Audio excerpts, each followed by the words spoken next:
going on, everybody? You're listening to the SANE Show, the show about nothing and everything. I'm your host, Cliff, and today I have with us singer, songwriter, and a new podcaster, my good friend Trent Thompson, joining us. How you doing, Trent? Hey, Cliff. I'm good, man. I'm good. I'm super excited to be on the show for sure. I'm excited to have you on the show. I know we've been we've been trying to get this together for some time now. So, with Yeah, you it's been a work traveling. in process. Yeah, but we finally have made it. We've arrived. Yes.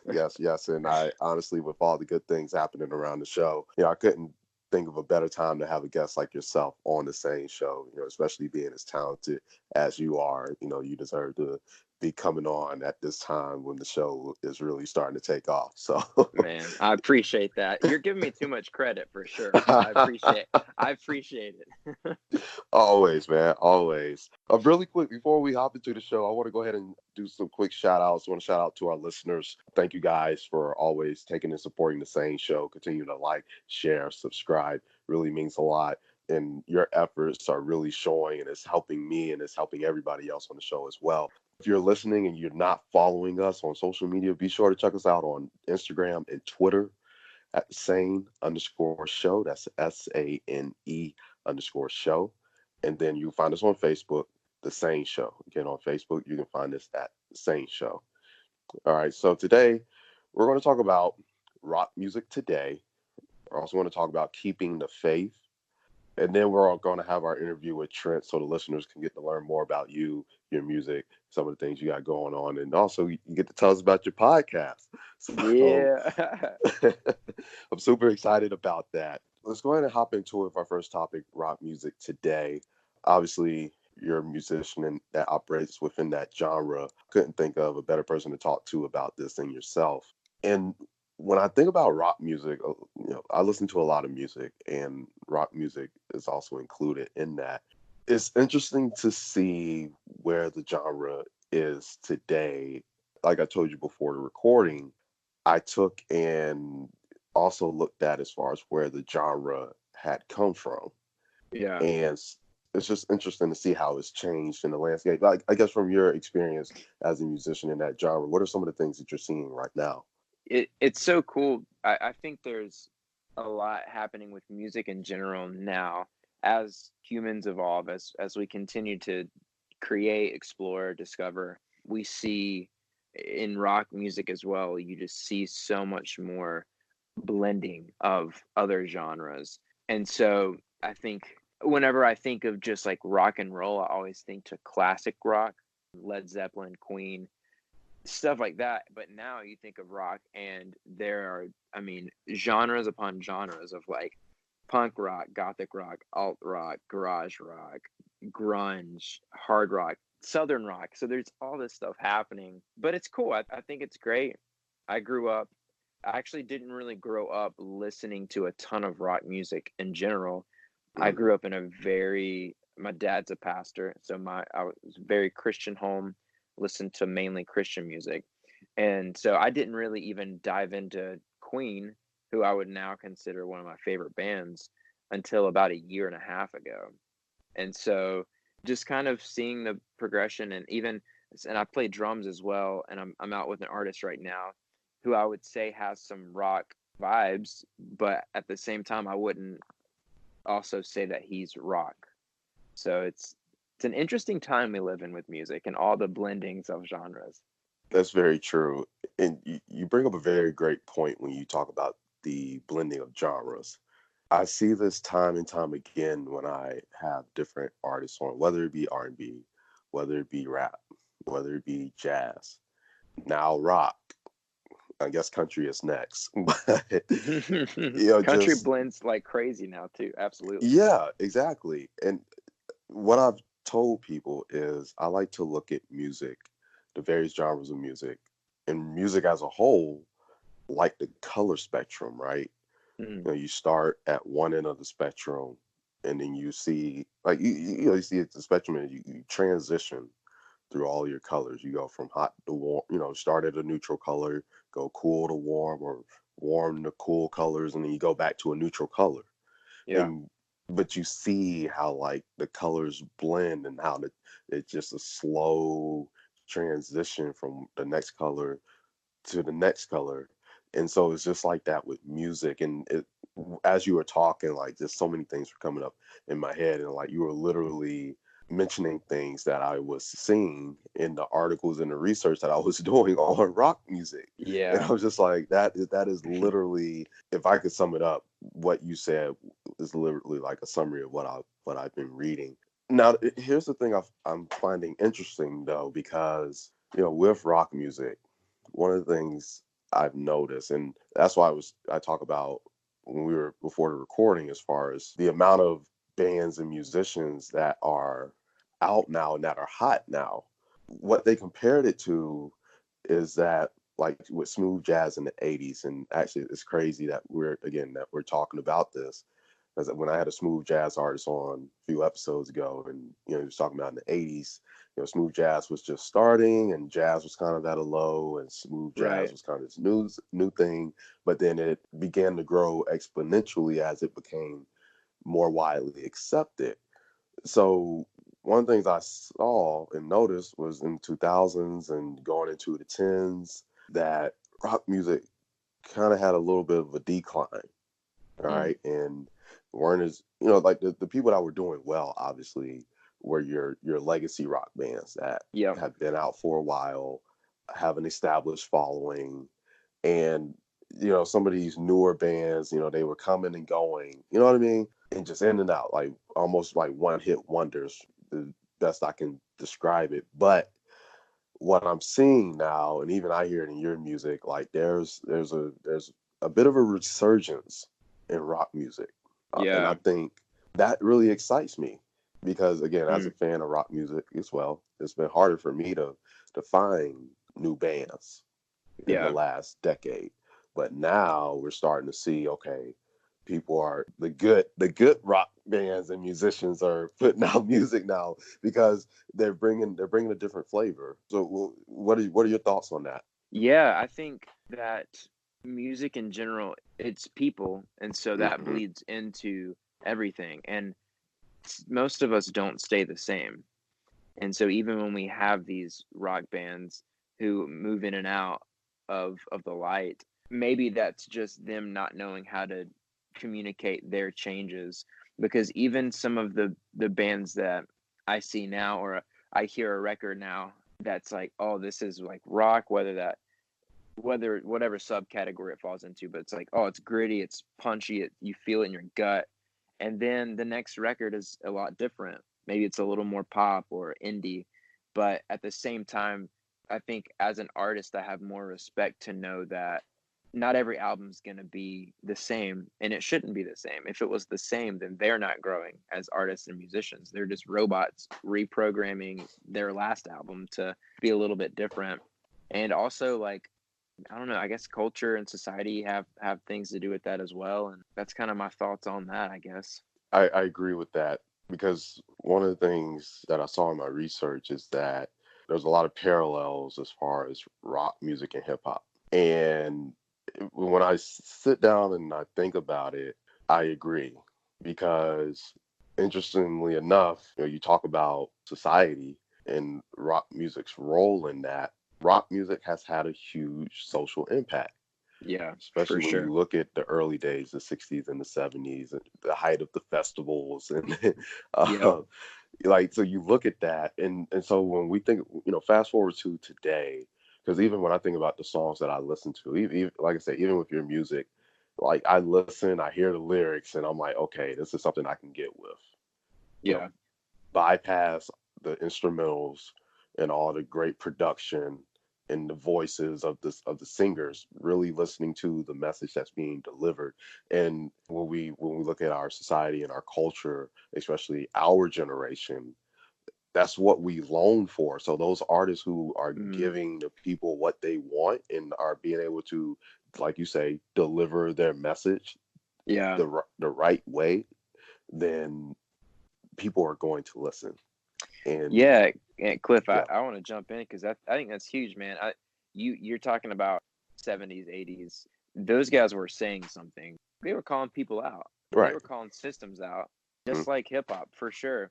I don't know that we've had a lot of rock in the past 20 years that has been, and maybe I'm wrong. I mean, I could be wrong. But I don't recall a ton of rock, at least those who didn't stick around.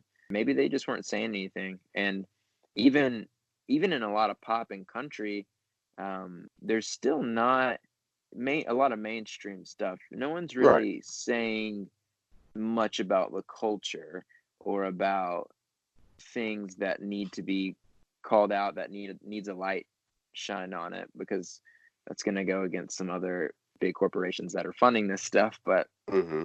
yeah, maybe I think that's a pretty big realization, is just that the content of what's being said, what's being pointed out. Yeah, for sure. It's just crazy to see how there's so many parallels. Because when I listen, I'll be honest, when I think about the bands and the musicians that I like and support now, they make me think about those in the previous generation, those 60s, Mm, 70s, and 80s rock bands. I get those same vibes, right? yeah, Like I'm like, oh, I listen to the music and I'm yes, that's they're talking to me. yeah, for They're sure. talking to me, and that's why like people we love classic rock because they're speaking to us, right?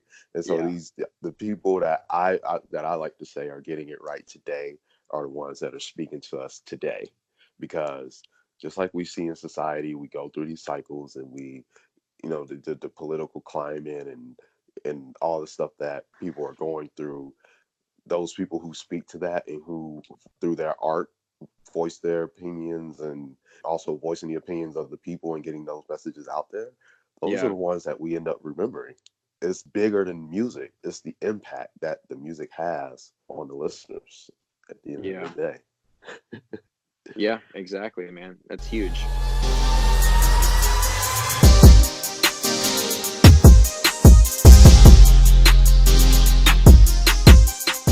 All right, now we're going to get into the second topic, keeping the faith. So, especially you with your background Yeah, and then also again coming off the previous episode where Mal and we were talking about goals, we were talking about energy, and we were talking about being vulnerable. And then there's another component that we kind of touched on, but we really didn't talk about it, and that's this one, keeping the faith. mm, And faith is a powerful thing.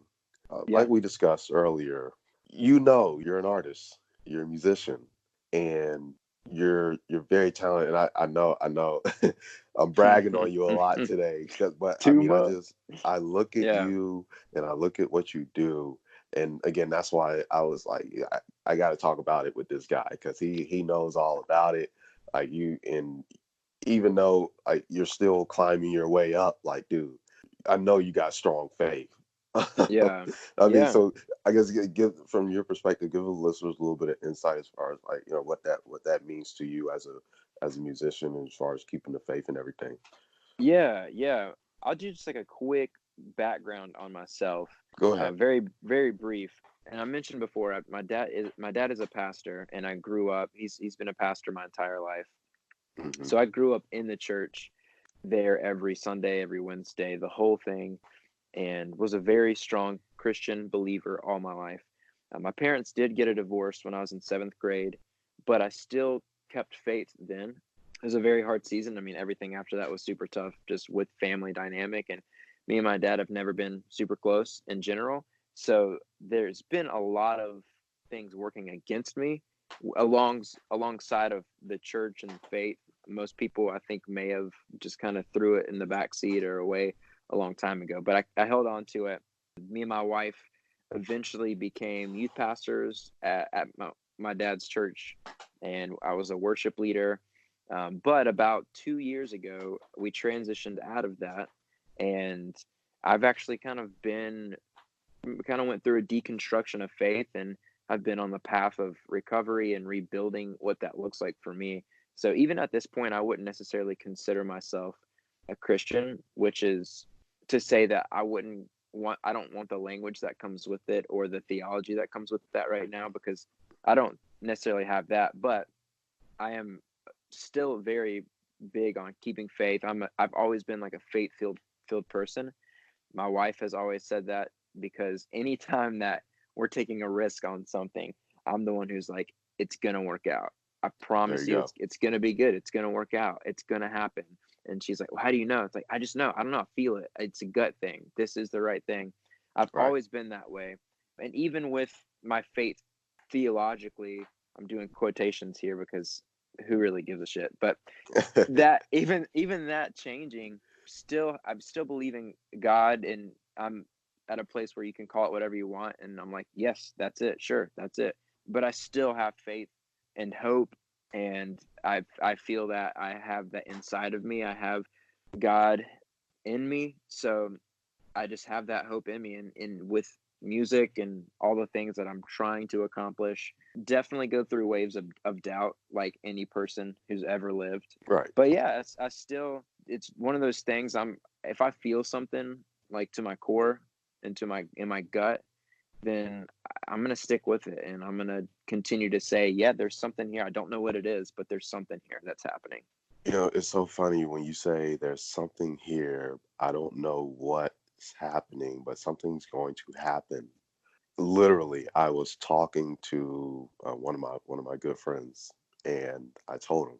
I texted my girlfriend a few weeks ago, and actually beginning of the year, and I told her, I said, SANE Show is going to blow up.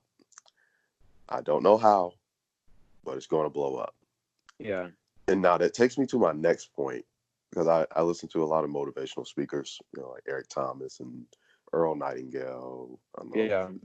Ziegler Yeah, and I follow your Robbins. Instagram. I see them stories. And one of the things that Eric Thomas says is that if you do not believe, you will not succeed. He's like, it's one of the things he says in this audio that I listen to probably every day. He's like, you can have all the money, you can have all the resources, you can have all the connections, but if you do not believe, Yeah, it yeah, will not happen. And that's right. it's so true. And that's why I'm on this kick that I'm on, as far as like being able to spread a positive message and being Yeah, able to encourage people to keep going, because having faith so strong is believe, it's really the ability to believe in something that you cannot see yep, yet, yeah, but you can envision it. And like they say, if you can believe it, you can achieve it. yeah. And I wish you could have heard the conversation me and my friend were having earlier today, because I mean that was just literally all that we were talking about. Because like people really miss out on that, because when your faith is so strong, like nothing else can get in the way of that, Yeah, right? Because it's like what you were saying, you're pretty much an optimist, right? yep, And it's like someone told me, like you see the glass half full. yeah, And because I'm the same way, and that's great, right? When you look at it that way, like you're not limited by your circumstances, right? yeah, And exactly. for some people, I'm probably sounding redundant, but it's so serious. Like Yeah, no matter money, what any material objects, like it's not going to hold you back, because those are the people that overcome. yeah, And we hear it time and time again when we listen to these wildly successful yes, individuals, and they yeah, talk about what they went through, and dude. their I was just having this conversation with my wife literally last week, and I was like, every person who is successful and who has, in quotes, made it to whatever level of status or money, whatever, every person who we would claim as like, oh yeah, they've really done it, like they've established themselves in this or that, they all have a story that goes something like, we were down to the last bit of our money, we didn't know what we were going to do, we didn't know how we were going to eat, all these different situations. We were like, we had one car, and everyone has that story, but they kept going, because they believed it, they knew it. They're like, what, we have to do this because this is what we're supposed to do, this is it, like we know it. That's yeah. everyone's story that's ever made it. Another thing to add to that, because one of the things, one thing really that they all have in common is that they all went through that time where they were under pressure. Mm, And diamonds are made under pressure. Yeah. And it's like, because one of the things I want to say, I don't want anybody to get the wrong idea. You don't have to go through that stuff to be at the very top one. Like, because it's like the book I read, As a Man Think Of, and it talks about how, there's people that you can be average, you can be good, and you can want it all.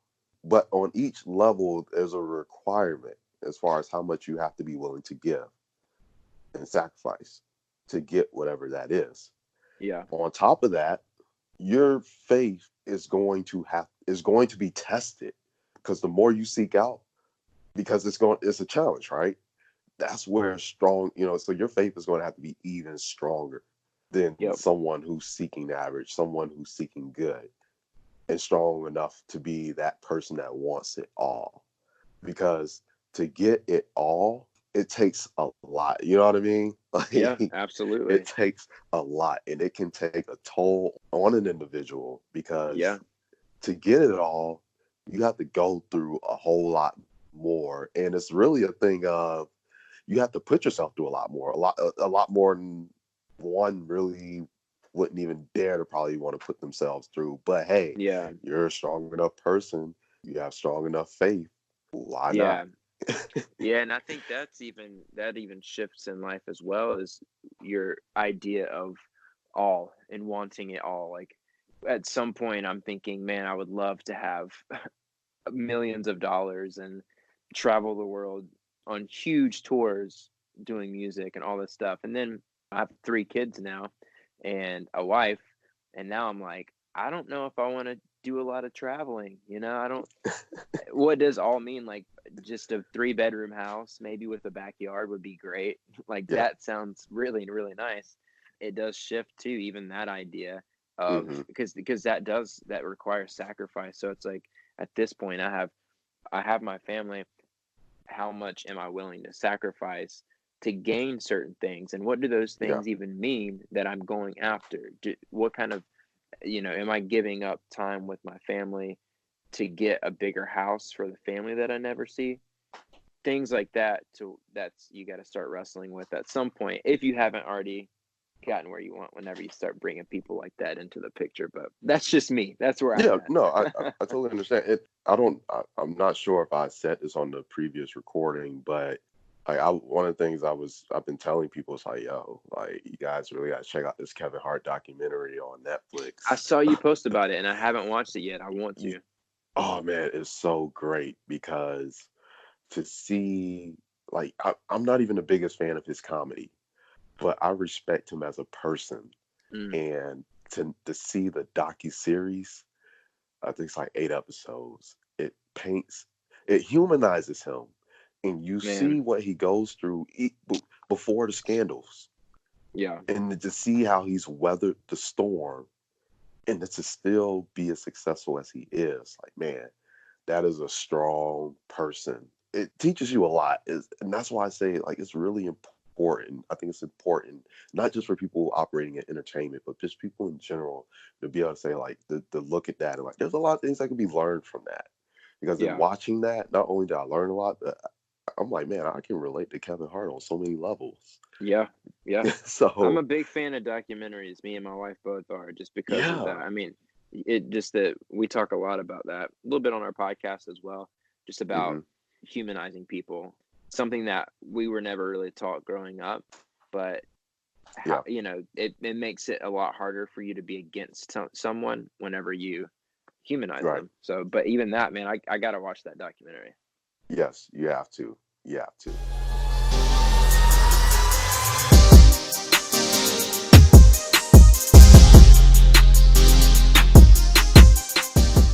Okay, we're back. Hey guys, so before we hop into it, I want to let you guys hear a snippet of Trent's latest single. So enjoy. I've been called a righteous man before. Yeah, I've been closer to Jesus before. So can you help me out? Oh, can you help me out?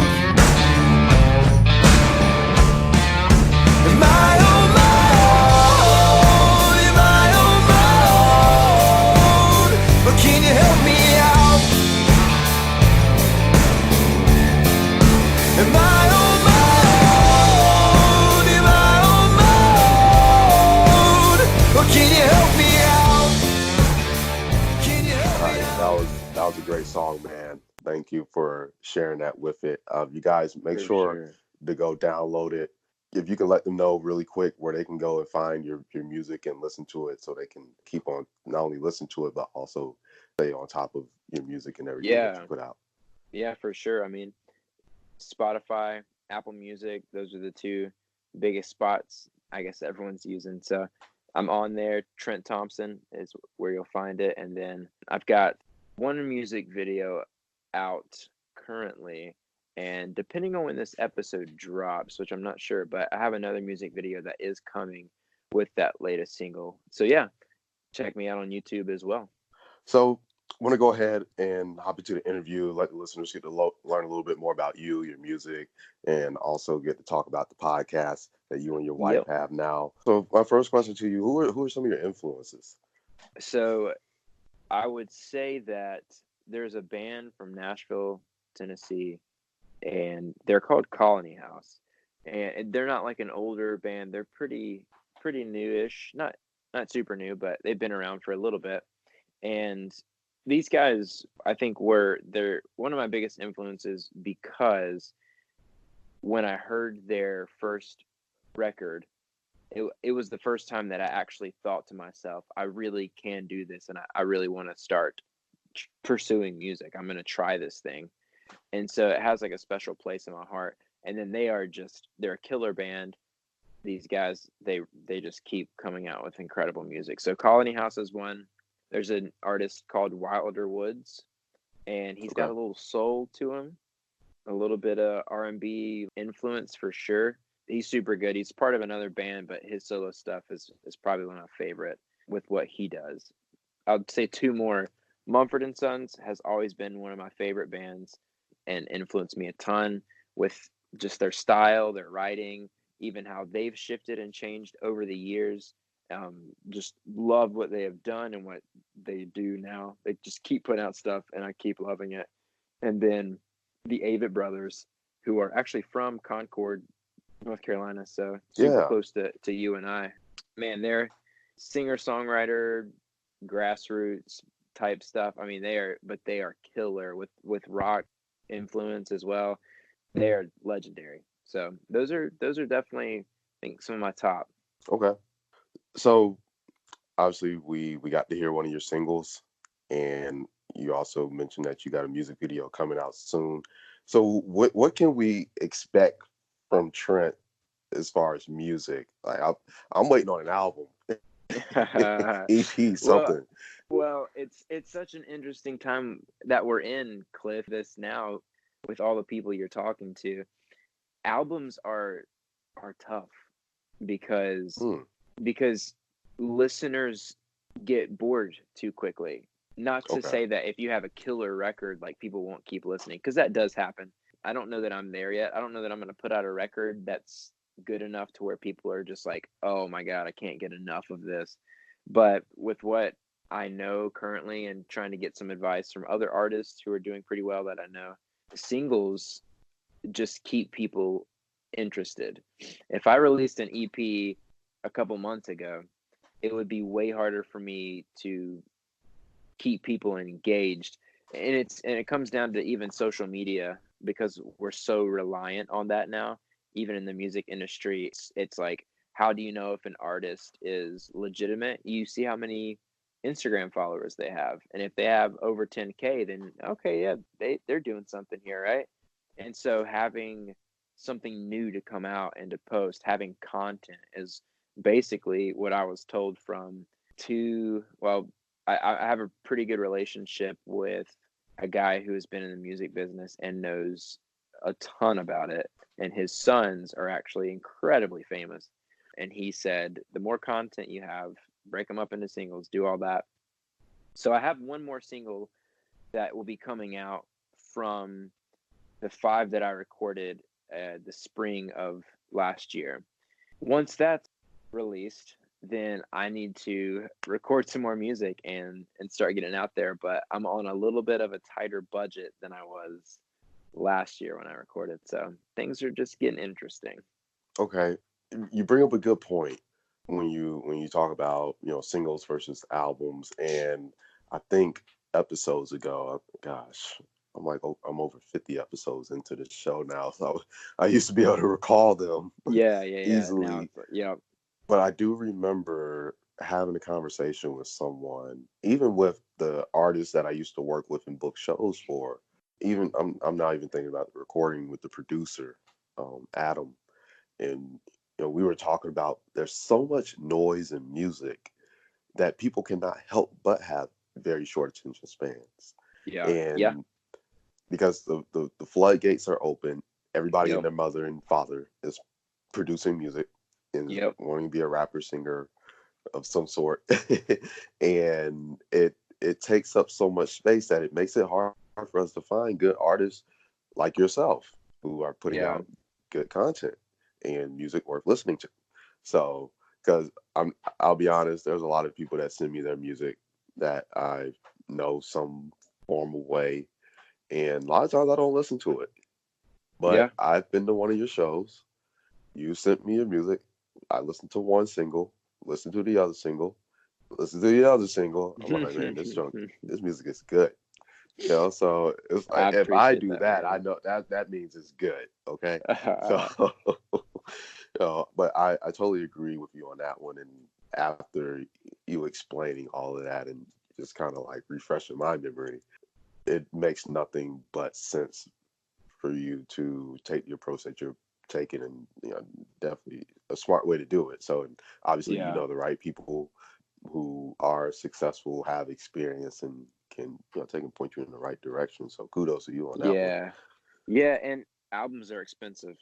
True. 5 songs. I recorded 5 songs, and I'll probably group them up once the 5th one is released, so that Hmm. on iTunes or Apple Music and Spotify, it'll eventually look like an EP. Is what I'm thinking I'll do. Maybe, I don't know, but yeah, records are also expensive. So Yeah. even to do a full length is like, man, I don't even have that kind of money to do a full length. How I would want it to be produced and to sound like these singles that I've been putting out. I would want them to sound just as great. So, where do you draw your influence from when you're writing your music? It just kind of comes from my life experiences.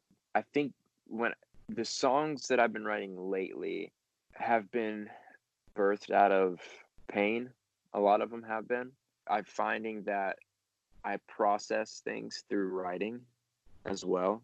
So when there's a loss of a friend, or when I'm trying to figure out why I have these negative feelings towards a specific person in life or whatever, I all of a sudden get these ideas of just kind of a song or a song line or something like that. So typically when I'm writing, it's processing emotions, processing thoughts or experiences.